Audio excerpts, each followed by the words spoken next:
We are now going to move on to our second talk, again, also a pesticide applicator credit. This time we have Colin Cassin with us again from the Invasive Species Center.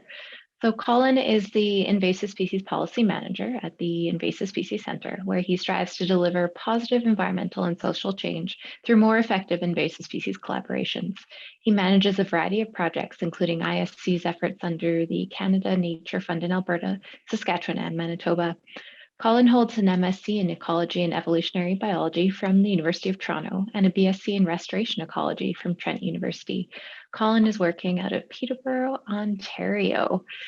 Colin is going to talk to us about helping to build the business case for investment, a cost-benefit analysis of invasive Phragmites.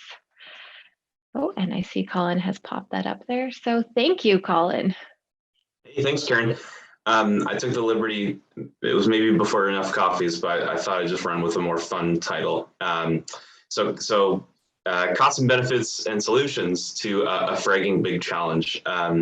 So I'm going I'm happy to be here today. Appreciate the invitation and happy to follow my colleague Lauren. So I'm going to go ahead and jump right into it. I'll skip some of there we go. The ISC introduction, and we'll jump right into the content if that's okay. So hoping we can cover a few things today. One, I realize Phragmites, I think we all have our favorite species. Lauren mentioned the 2019 study. So for a bit more context, Phrag's my favorite species, and it's the leading most expensive species for the third most expensive species for Ontario's municipalities from that 2019 survey. So, but I realize that it's not everybody's favorite. So, and of course, its establishment level and distribution kind of status varies quite widely across the country. So, if it's more useful, I think for some of our audience to think of this as a poster child, kind of a model species, I think that might be where hopefully you get the best bang for your buck this morning. If you're interested in Phrag as a particular species, happy to dive into some of the details with you too. So, but where I would like to go today is just give a bit of a primer on Phrag itself, because I think the species background and control details, I guess, are kind of helpful to understand the context of where I'm trying to go with today's conversation. The second and really the star of what I'm trying to present today is assess a project we did wrap last year. It's wrapped in draft form last year. It's still in progress, but it's a cost-benefit analysis on the species itself as it relates to a province level control program that we hope to be able to assess and maybe one day implement. The third piece I wanted to speak to today was kind of the looking forward, a bit more solution-oriented section of the conversation, which is talking about conservation finance as a mechanism and as a new tool for funding some of the work that I hopefully will do a reasonable job at talking about how expensive Phrag can be, or Phrag is, but also what the benefits are, of course. And then we'll leave off with a few kind of forward-leaning next steps and notes. So let's jump in. Let's talk some Phrag. If Phrag is not familiar to you, here's I think a good 3 reasons why Phrag is a problem and worth consideration. And again, I completely understand that its level of establishment is variable across the country. So in some parts, especially in southwestern Ontario, which is kind of Phrag's around the Great Lakes area in particular, which is really Phrag's ground zero in Ontario and where it's most prolific. These photos really ring true, but we like to speak about Phrag in terms of the 3 bins, of course. So environmental impacts, there's no shortage of good examples and good kind of anecdotes and threads to cite there in terms of why Phrag can be problematic. I think some of the best would just be if we look at some of these great aerial photos or landscape level photos of Phragmites, which of course is an invasive grass. Really, we're talking about it being a monoculture in the truest definition in terms of invasive species. So it does as good of a job as any other that I'm familiar with and that we're all familiar with, I think, in terms of just outcompeting other species for resources and really establishing that species richness of one, which we of course want to avoid. And so this is a good shot on the left there in terms of what that has for environmental impacts. Some of the best examples we tend to see would be outcompeting species at risk its preferred niche, although it's quite variable, tends to be more in wetlands. So if we think about cattail dominated stands and sites, that's really prime habitat for frag. And so, of course, especially where it's most established in Ontario and southwestern Ontario, that also tends to overlap really nicely with species at risk habitat, unfortunately. So, if we're thinking about Blanding's turtle habitat, unfortunately, those tend to overlap with where frag loves to do its business.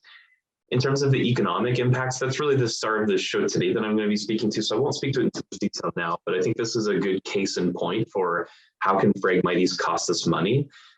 So if we get a little more granular than the information Lauren was talking, if we dive really specifically into what are those, maybe some of those budget lines people were mining to contribute to that national survey, this might be a good example, especially for municipalities or those agencies managing provincial or municipal roads. So here we've got an asphalt road. Frag tends to find its way into and pop up through small cracks and really just degrades the quality of those pieces of gray infrastructure. So this would just be a good example that frag roadside stands are quite expensive to manage. In Ontario, our general average tends to be about $1,100 per linear kilometer of roadside drain to manage for frag. So, quite expensive, especially if you're a municipal roads manager or ops manager and you've got hundreds or thousands of kilometers of roads to maintain in your municipality. So the costs can add up, but we'll dive into that in more detail shortly. And the third bin here, thinking about societal or recreational level impacts here, here's just a nice example. This is a sandy beach, believe it or not. And so here we see a great example of just Phragmites impeding recreational access to these natural assets that our freshwater lakes present us. So whether that's getting your boat in and out, whether that's wanting to use that beachfront, unfortunately, frag finds a way of raining on your parade in a sense, just in terms of those recreational impacts. Of course, there's many more anecdotes to tell, but I think these three kind of at least speak to a decent example of some breadth of frag if you're maybe not familiar with it.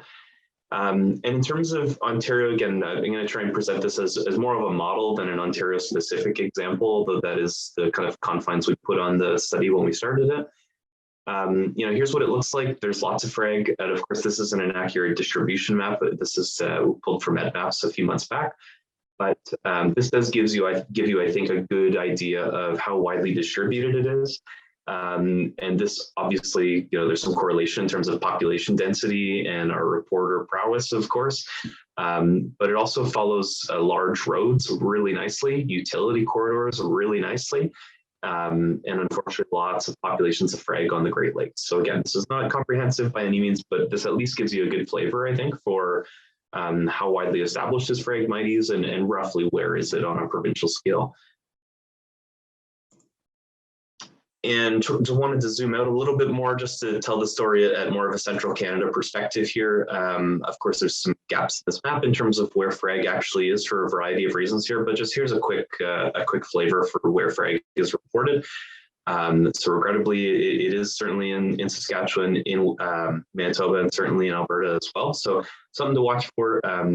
Appreciated combing through these individual Alberta-based reports this morning, and love to see a couple of those were control projects in action. So some good news there. But just wanted to kind of note the approximate distribution at least. And if frag control is new to you, I just wanted to give you the quick and dirty version of it really quickly, because this does have implications when I'm speaking to some of the costs and economic considerations that we've identified in the report, which I'll be speaking to in greater detail. But just wanted to give anyone who hasn't really been engaged in Phragmites control at least a bit of an understanding on how's it done, what's involved here. And a lot of similar techniques, of course, those used within control options for other invasive plants. But just speaking to some of the kind of frag specific considerations here in a few pictures, a few anecdotes. So one, intensive prep. Unfortunately, this is a really dense growing grass, accumulates very high degrees of biomass. We see a lot of mounding. The breakdown on the biomass itself is unfortunately doesn't match up with the growth rate. So we do tend to get those kind of large clumps of frag and not much else growing at all in between. So if we're thinking about proper management, good management, and proper best practices, that tends to involve some level of site prep, and that some level tends to be very intensive. So here on the left, you're seeing an image of somebody going out doing some mowing. The benefit of mowing itself is not necessarily in itself a strong option for local eradication or effective control on site. But what it does do is reduce that biomass and help us with our secondary control techniques in a patch that's as dense as this. That probably means herbicide application. And applying herbicide to a bunch of senesced or dead standing material really isn't making best use of the product or resources at hand. So that's where mowing and proper site prep comes in. Let's cut down last year's dead materials so that when there's regrowth this year and we're going to engage in control, it can be, using the resources we have most effectively. So that's a really common consideration in the best examples of dense frag control is intensive site prep. Difficult terrain is another thing. As I said before, in terms of what is its ecological niche and where can we find this thing, we can see any wide range of environments. A picture I showed a little earlier of it right up to a stream bank. That's a great example, but it does tend to grow in slightly drier sites as well, a really wide kind of breadth. So unfortunately, that overlaps nicely with wetlands and wetland habitat, and trying to get out, if we're talking about acreage or large scale Phragmites stand management, that's really hard to access sites, of course, right? If you're familiar with wetland plant control, of course, you're used to that message. So in terms of the terrain, we have to access and find ways to work with him. We're talking about projects of scale. Usually that means herbicide application. Again, when it's a large scaled project, that just tends to be one of the most effective best practices. And how do we get out there? It's difficult. So this is a Fragrant Slayer, the Marsh Master more broadly.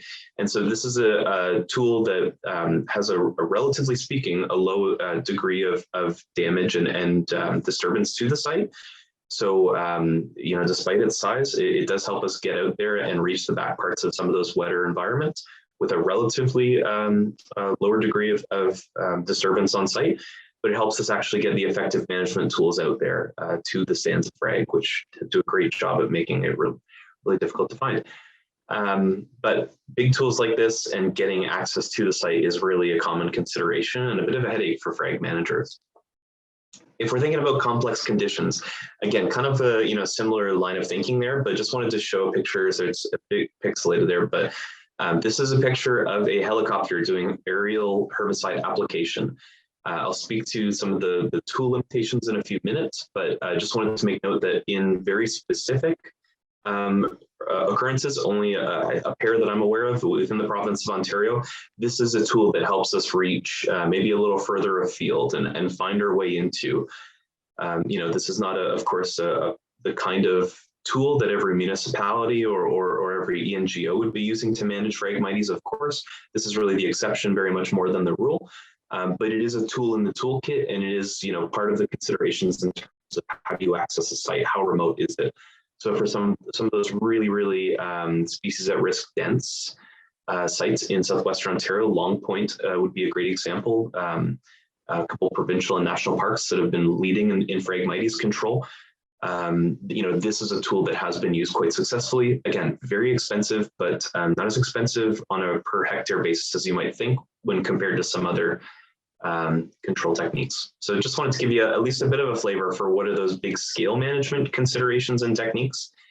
And now let's jump into maybe more familiar grounds for many of us, the more stewardship leaning avenues. And just wanted to speak, if you're a frag slayer or a frag control artist, if you like, it can be really tough work. This is what it looks like. It's not glorious work. It is hard work, but it does get the job done, and it's extremely rewarding. So bottom left there, you're seeing a picture just of some great frag slaying in action.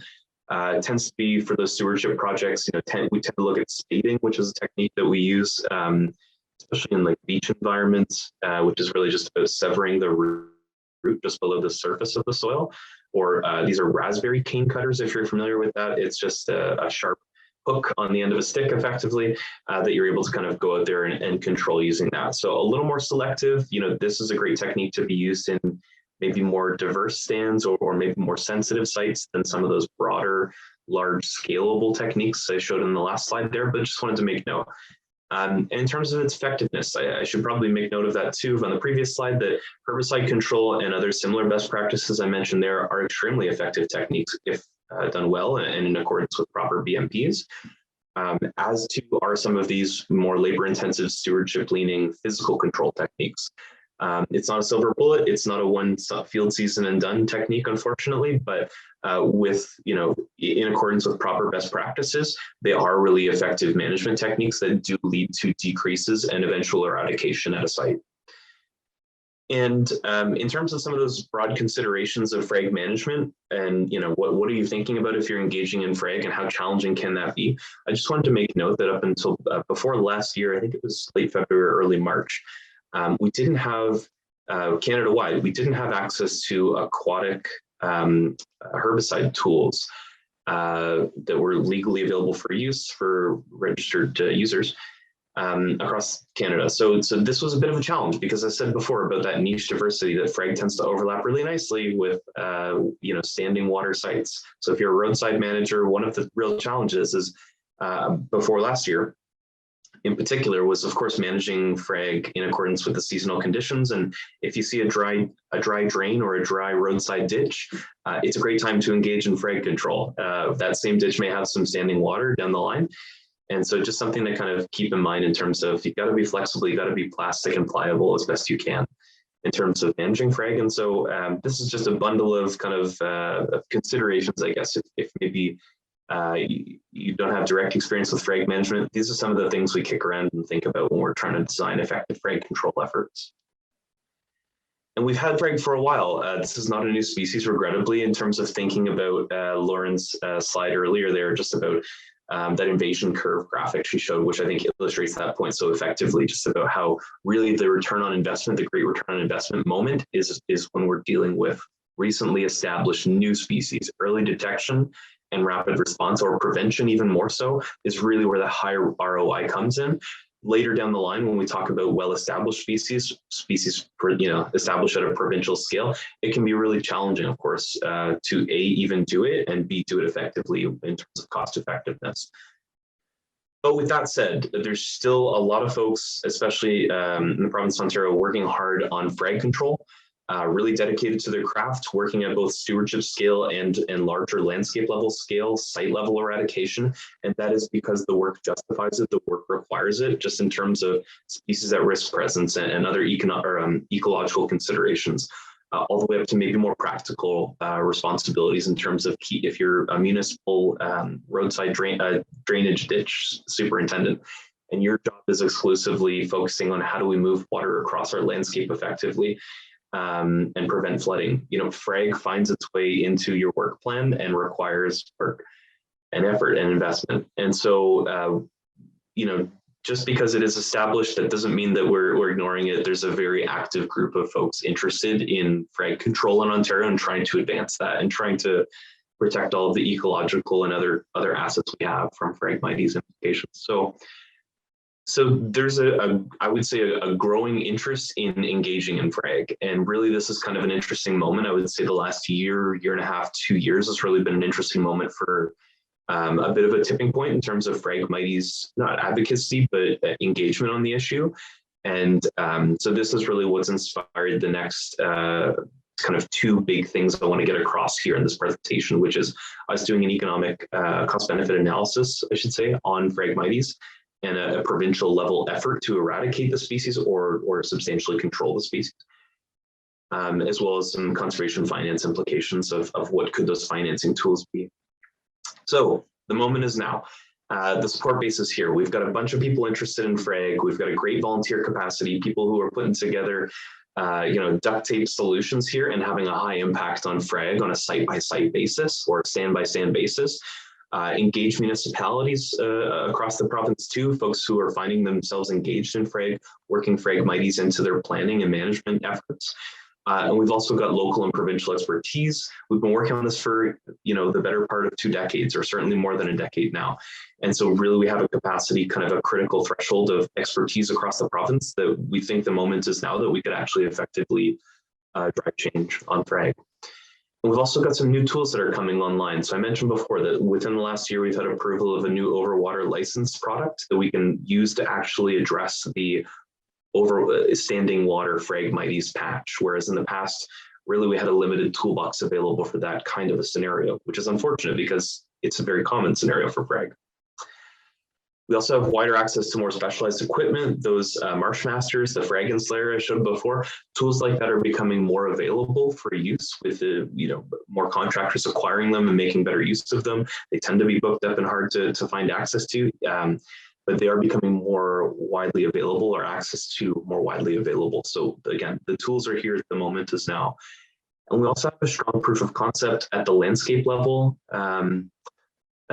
Control efforts. So we've seen a few kind of multi-year control projects, pilot projects that are working at scaled acreage, even like regional geographies or small municipalities. We're starting to see frag-free communities or frag-free sites or frag-free complexes. So it's showing that, not just at a small scale can we achieve eradication or control or effective control, but we can also do that at a larger scale. We have one municipality that had a 10-year plan to become frag-free, and they've recently achieved that goal. So we're starting to see it. It's not just a pipe dream, it's a scalable option available to us if the conditions are right. So that's the situation. But how can we drive change? That's the challenge I think I've done a reasonable job identifying, but we need to get going on this. And how do we go about doing that? Well, a group called the Green Shovels Collaborative came together in 2021 to publish a province-wide framework. And so this is our first attempt at putting down reasonable goals and objectives for achieving a very lofty goal, which is frag eradication or effective control across the province.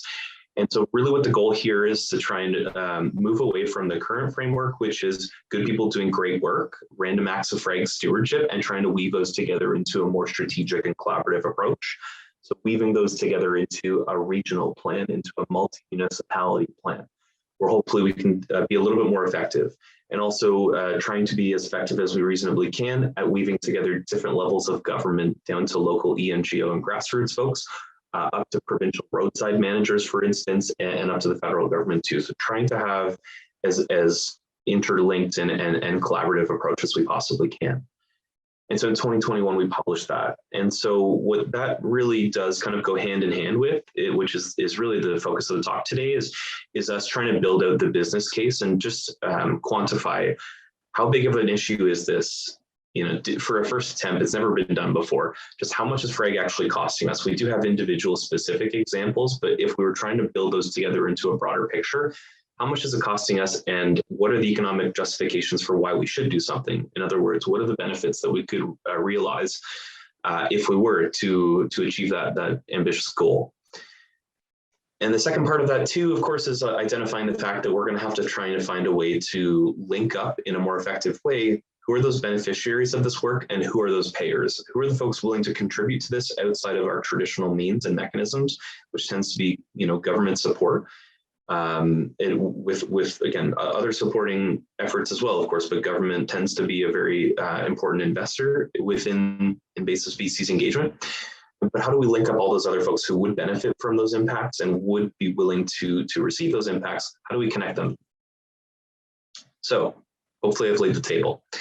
Let's move into the cost benefit analysis and our attempt within the last year of just trying to quantify those impacts. And so I'll throw the link to the report in the chat here as well, so you'll have access to it, but I wanted to kind of go through section by section and just try and explain it as best I can within the confines of this slot here. Just how did we arrive at some of these values, and also what are these values? So we're trying to figure out how much would it cost to eradicate or effectively control all Phragmites, that is this established plant, across an entire province. That's a lot. There's going to be some holes in data, so we understand that, but this is our attempt and the process we went to do that. And I should make mention too that the study was actually also completed by Dr. Richard Fine at the University of Guelph, who is Lauren mentioned before as the lead contributor there on the past presentation. So an environmental economist is kind of going through this process here and trying to he's the author of the report and kind of outline some of the background assumptions as well. So if you're looking for a little more detail, this is a great resource I'll link to in a second. And so what we're trying to do in terms of assessing the costs, again, we don't have a thorough understanding in terms of the exact distribution of Phragmites across the province, as I think you can understand when I start to explain this a little bit more. I showed the map before, that was an EdMaps map, so that's where we know Phragmites is, but we also know Phragmites is elsewhere. And so how do we try and find a reasonable and defensible and methodical approach, I guess, in terms of trying to project out how much frag is there across the province. Well, some municipalities or some communities are a little bit more advanced on that one than others. Some municipalities do have their full frag inventory mapped. I mentioned one, a smaller municipality that's now frag free. That included annual surveys. So a few municipalities do have that data. And so can we use that as kind of a proxy to kind of expand out? So there are threads and pieces of data that do exist beyond just individual reports of the species as well. So these costs are based on an approximate area of Phragmites that's established, the assumption that we can treat the entire frag within 1 year. Again, as any frag manager would tell you, that's perhaps a flawed assumption, but for the sake of this exercise, it is how we're presenting the data. And we'll speak to that in more detail as we get there. Roads, there's different kind of control techniques for each condition and each situation, as I outlined before. Roads are controlled for the sake of this to be controlled with herbicide application, as it's a scalable environment, and that tends to be the best practice. Plus mowing under not all, but a certain percentage of conditions. So we tried to build in there as much of a reality that we know people are managing it in different ways, and they will continue to manage it in different ways, but we're trying to be reflective, I guess, of what is the current complexion. And also that wetlands are being controlled using the cut to drown method. Again, that's changed a little bit now that we have an updated toolkit and access to herbicide application under certain environments. So in the next couple of slides here, I'm going to show you this is how much it costs to manage frag based on this report. And so what you're going to see here is a breakdown by kind of class of frag. So highway environments, rural roads, and wetlands. And think of wetlands just for the sake of maybe a poor description, but kind of more natural environment frag establishment. So this is what we're projecting out in terms of frag's distribution across the province. Highways, 1,500 hectares, rural roads, about 2,300 hectares, and wetlands being the predominant source of frag, a little over 12,000 hectares. What we did was take a subset of management anecdotes and case studies that we were able to compile and figure out approximately what is the estimated cost per hectare under each of those conditions. They do vary widely, and that just depends on basically the best practices being used under those environments. How scalable is it currently? Of course, there would be a scalability factor here. So we would love to see those costs per hectares come down as more folks are able to provide this service, as it's a more competitive marketplace. So of course, those numbers are going to change over time. But this is reflective of the data that we have based on the current frag control efforts. So $1,200 per hectare, $4,000 per hectare for rural roads, and wetlands being a little more expensive, predominantly because of access challenges to those sites. So if we work with that data and put it all together there, this is an approximate estimate of what would it cost if we were to be able to go out and control all of the Phragmites in 1 year. Would controlling Phragmites in 1 year lead to eradication? No way. I wish it would, but not true. If we were to then, I think a more reasonable understanding would be to take this and assume that there's multiple years worth of control efforts required. But if we're just looking at what would it cost us on an annual budgeting basis, I think this is a reasonable proxy. So if we add those all up, what do we get? A year one cost range, depending on which of the couple projections that are used in the report, but a reasonable ballpark number. So if you want one important takeaway message here, we're looking at approximately $100 million per year to eradicate all of the Phragmites, to control, I should say, all of the Phragmites present across the province of Ontario in 1 year. Again, this would require a multiple year investment. Usually good Phragmites management takes 3, maybe 4, sometimes 5 years. So it really depends on the site and the prevalence, the seed bank dynamics, what are those restoration efforts, et cetera, et cetera. But if we only wanted one takeaway note, perhaps on a test, $100 million per year would be a great number to work with. So that's what it would cost to do it. But what is the justification? What are the benefits? If we're thinking about benefits here, we've divided them up into agriculture, tourism and recreation, property values, property taxes, ecological impacts, road safety, fire hazards, and power outages. There's anecdotes of stories there of utility corridors and transmission corridors well established with frag, catching on fire, and that leading to power outages. So if that seems a bit odd to you, there's the connection. There are some benefits that we weren't able to quantify well, so we decided to leave them out of this analysis. Species at risk and cost to recover, stormwater management ponds and other gray infrastructure assets, Those are on our work plan to include within a revised version of this study, but I'm here to present to you today on what we've got, which is all in the left column. And so one at a time, let's go through what does our study show in terms of how much would it cost? So what are the benefits that we would be realized in a frag-free province? Agriculture, $10.2 million. Tourism and recreation as another class, $42.7 million. Property values, a one-time benefit that's quite large at $357 million. Property tax revenue in Ontario, our property taxes paid to a municipality are based on property values, or property valuations, I should say. So that's where that's coming from here. And we assessed it to be, Richard Vine assessed it to be at 4.3 million. Wetlands and ecological impacts, let's think of, $12.5 million there if we're thinking about ecosystem functionality, if we're thinking about flood prevention and things like that, that's what we're valuing that at. Road, based on our data. Road safety, Phragmites is a notable vehicle collision consideration, especially where it's dense. If you've seen it, it can grow well over 14 feet tall. So really important visual sightline considerations there. So that was assessed at $39.3 million. And if we're thinking about impacts of fire hazards based on the prevalence of what it has had in the past, about $2.5 million. So if we put those numbers together, those sum up to a reasonable number of, there's a bit of a range there between 90 and 113 million, but this is how we get up to that range, is about $113 million, or let's round it off to 100 million for argument's sake, of annual accrued benefits and a one-time consideration of $357 million. That's because property values, it would just be realized in a one-time occurrence as opposed to an annual benefit, which is what the $113 million figure would be. So if you get at the back of the envelope, and I was told there would be no math, but here we are very quickly. Just my basic math from reading the report here and producing the report is within our year one, we would realize a one-time benefit that's largely driven by property values of just shy of $470 million for argument's sake. So pretty substantial impact. And if we look over time, if we take that $113 million and accrue that over time, let's say over a 5-year period, plus we add that one-time 357 one-time property value, we'd be looking at just north of $900 million. So really substantial provincial level benefits to be realized if we could start to look at them, especially when they consider accruing over time, a real game changer.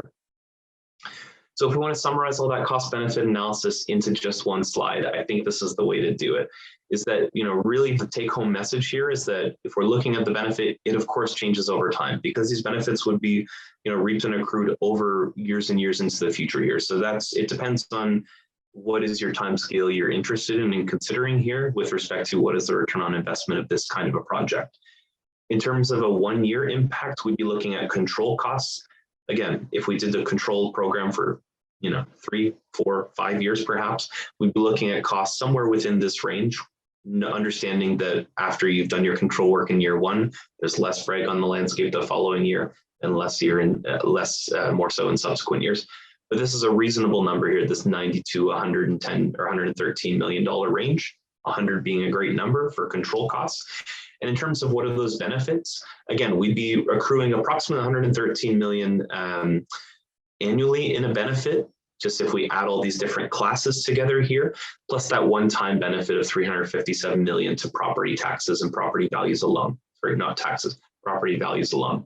So really interesting to see those numbers aligning so well. And if we look at this over time, those benefits stacked together really start to outweigh the costs, especially if we look at program lengths of 2, 3, 4, 5 years. So I wanted to speak very briefly about conservation finance, and I'm going to skim through a couple of slides in the interest of time, so not to worry, because I realized this is a bit of an added value function here beyond the cost benefit. And I think I've kind of explained, I think, what's the issue with Phragmites, how much of it is it, how big and ambitious of an effort would this be if we were to engage in a province-wide frag control effort? And where would that investment come from? It's certainly not very clear. So really what we need to understand here is who are the beneficiaries that would benefit from this sort of work, all those benefits that I noted before, and how can we ensure that if this was to be engaged within, as many of those can be converted into payers, or that connection can be bridged. Because of course, requesting that level of a program from government would probably not be feasible. That's a really massive investment. So we want to make sure that everyone is paying their fair share and has an opportunity to engage in this kind of a program. And so in the interest of time, I'll skip through some of this detail, but we have published a webinar just recently, which I'll throw a link to in the chat. But it does kind of go through some of the nuts and bolts of this conservation finance. But effectively, the quick and dirty version of conservation finance would be us looking to find investments from multiple sources, putting them together into some sort of a blended finance mechanism, which could be some mixed drawing on mixed asset classes like are outlined here, whether they're grants and appropriations, debt, real assets, or other equity sources, and putting them together into some sort of a program that could effectively link up who's willing to pay, who's willing to receive benefits, and who would be willing to implement, and just kind of bringing all those three parties, three interest types together. So again, in the interest of time, let's skedaddle. But we did publish this in a webinar, and happy to link to that. So you have a little bit more detail here on some of the nuts and bolts of what is conservation finance. I think if I could sum up what is conservation finance in only one slide, this would be it. It's this idea here that many hands make light work, and we put them all together. It's really hard for, and I think this is an experience with other species we probably all experience in other ways. It can be really challenging to justify the work, but we see the connections of some of these invasive species to many other things. It's just when they're individually stacked against each other, boy, is it hard for them to compete against some of the costs of some of these larger, more ambitious programs. So the goal of conservation finance here, and really the high outcome upside here, is that it gives us a framework and a mechanism to put all those together, to unite all of those benefits together into one program. And thus, it's not as daunting. We can really see a nice stack of benefits and outcome payers against costs. So that's really where the sweet spot on return on investment can be, and the value of conservation finance can be. Now, I will say this, and I'll try and emphasize it as well as I can. There are no current, to our knowledge, there are no current conservation finance programs operating in Canada that link invasive species and conservation finance action. So this is a new idea. This is not an investment-ready program yet, but that is our goal, is to explore this and understand specifically and present a transaction where this could be a tool that could be utilized to achieve a very ambitious goal, which in this specific example is a landscape level or provincial level Phragmites control program. So that would give us opportunity to tap into new investment portfolios, new payers that currently haven't been exercised. So to be clear, there are zero current Phragmites control, or I should say invasive species control conservation finance projects happening in Canada, to our knowledge. In terms of lessons learned and next steps, as I wrap up quickly here, we did produce this cost benefit analysis. To think of it in these terms of a species specific but at a large geographic scope is a really big undertaking. We're trying to be as specific as we reasonably can, but it's important for me to acknowledge there's data gaps all around the place, and we're trying to make best use of the data that we have, and trying to weave those pieces of data together into a defensible project, but of course also one that tells a reasonable narrative to help us understand within some level of certainty what would it cost to address Phragmites, and what are the benefits that we would receive from it, so that we can speak in important terms. Also, the precision and variance do exist within this sort of an exercise, and that's okay. We need to learn to understand that, and that's reasonable and addressed within the report in a pretty high level of detail. So if you're interested in kind of how do those control costs per hectare vary, or how do we come to the projection of a provincial frag distribution, all that's outlined in the report, and just wanted to acknowledge that there are challenges in data data gaps. In terms of conservation finance, we've been working on this idea for about 2 years now, trying to advance and transform conservation finance in a Canadian context to a solution for invasive species, because there's no shortage of invasive species challenges out there.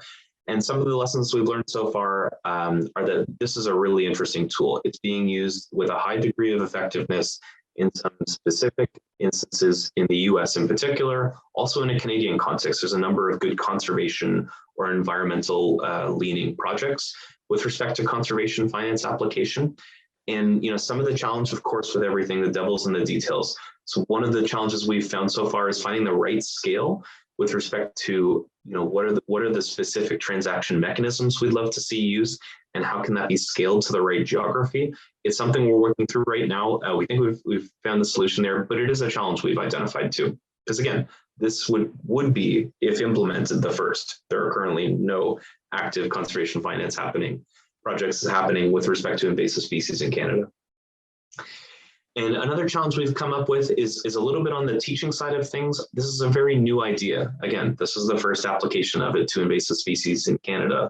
So really that we're trying to take a lot of our payers, a lot of our implementation folks, and government partners and industry partners.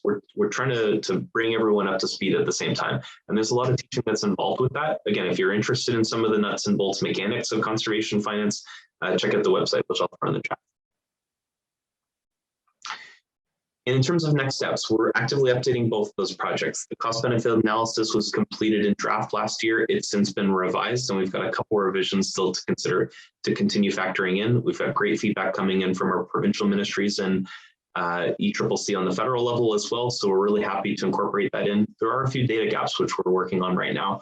How do we factor in species at risk? How do we factor in municipal green and gray assets in a more detailed and specific way? We're working on that, and we hope to update those figures soon. In terms of conservation finance, this is a learning project for many folks involved in this project. If you're interested, please shoot me a note. I'd love to chat with you more about it. And, maybe what are some of the promising applications of it for other species or other models or other systems. But it's been an actively ongoing project here, and we're still working hard with our stakeholders and our potential payers and our implementation folks to try and figure out what is the right transaction and how can it be translated into a Canadian context in an effective way. And how can we make sure that everybody's needs are met? So still active projects on the go here. Did a good job plugging our website before, so I'll keep going from there. And there's some contact info and a picture in the event my webcam wasn't working today. I thought I'd let you know what I look like. Hey, Karen, I see you jump back in. Great. Thank you so much, Colin. What I'm going to do is just prepare people that we're going to pop up that poll quickly. While we're doing that, don't forget to put your questions into the Q&A box at the bottom. And well, here we go. Okay, let's look at these first and I'll talk later. So everyone should be seeing 2 poll questions. Please let us know if you don't see that. And while you're reading that, I'll just say slide 44, that comparison or the stacking of the benefits versus the cost, I thought was a very powerful message. And I think be very, very great for our managers to see, because you don't really need any context other than that particular visual. And conservation finance concept is new to me. So thank you for doing a great job of explaining that. And lastly, I hope I don't ever have to be in that situation, but one day, maybe I'll earn the title of a frag slayer, but hopefully here in Alberta, we don't get quite to that point. I know we do have some spots here and there, but it's quite the title of frag slayer. You're on the right side of the invasion curve. The moment is now. Yeah. That's the benefit of frag, is there's no shortage of puns. We have a lot of fun with it, with a PH. A lot of chatter about it and some requests for AISC to get a frag slayer. So lots of great material there to work with, Colin. We sure appreciate that. So 60% of our audience has participated in the poll. Folks, we'll give you about 5 more seconds and we'll end the poll. Sorry, Karen, I jumped the gun. I launched the poll too quickly, but we'll get this one out of the way. No, that's good. I don't need to talk. It's good. Okay, 2 more seconds. We're going to end this poll. There we go.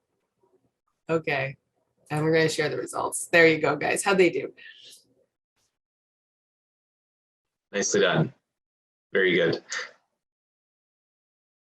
Okay, so the majority got it. So 55%, $100 million a year. That is approximately the right number for our benefits. So try to make those numbers far enough apart. Again, there's a little bit of a range, but 100 million is the right number.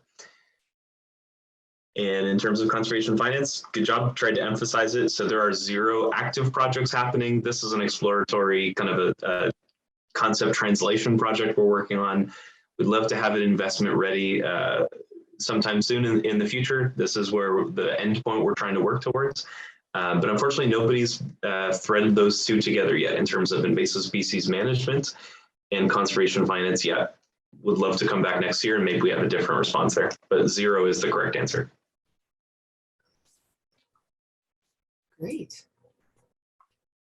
And I don't see any questions in the chat. Maybe I'll jump in with one, and maybe you addressed this. I had to pop in and out, but how much did the frag, I don't know if it's an appropriate question. How much did the frag slayer cost? What does that unit is amazing.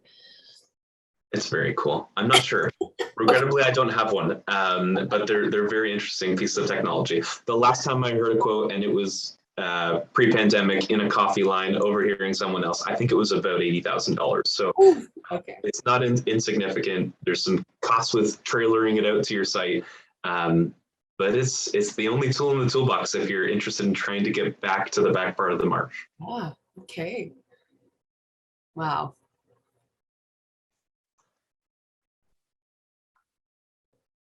I think, Colin, you're going to get off easy here with just one question from our own side, but please remember Colin's information is up there. If you have any questions, I'm sure he'd be very happy to answer them by email or something like that. Keep thinking about this while we move on, but thank you very much, Colin, for your time.